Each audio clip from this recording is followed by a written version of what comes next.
کے، زیارت جامع کبیرہ کی کیا ہے؟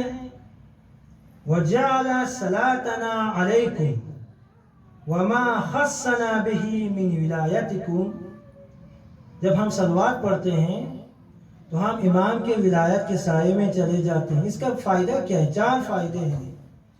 طیباً لخلقنا، ہماری خلقت کیا ہے؟ ہماری ذات، ہماری طینت پاک ہو جاتی ہے، پہلا فائدہ۔ وَطَہَارَةً لِأَنفُسِنَا، ہمارے نفوس طاہر ہو جاتے ہیں۔ کیوں؟ منبع طہارت سے، جب معدن طہارت سے جب آپ متصل ہوتے ہیں تو آپ کے نفوس طاہر ہو جاتے ہیں، واضح ہے۔ تزکیۃ لنا، تزکیہ ہو جاتا ہے۔ وکفارۃ لذنوبنا، اور ہمارے گناہ بھی معاف ہو جاتے ہیں۔ تو یہ امام شناسی بہت ضروری ہے۔ میں زیادہ آپ کا وقت لیا،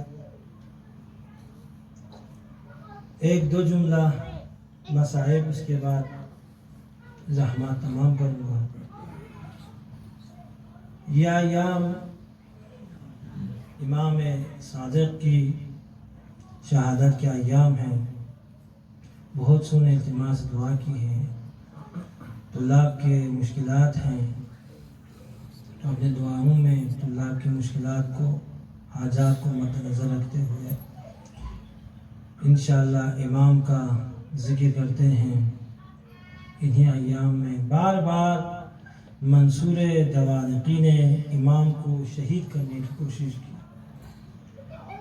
اذیت و آزار دینے کی کوشش کی، اور ہر مرتبہ امام بارگاہ الہی میں دعا کرتے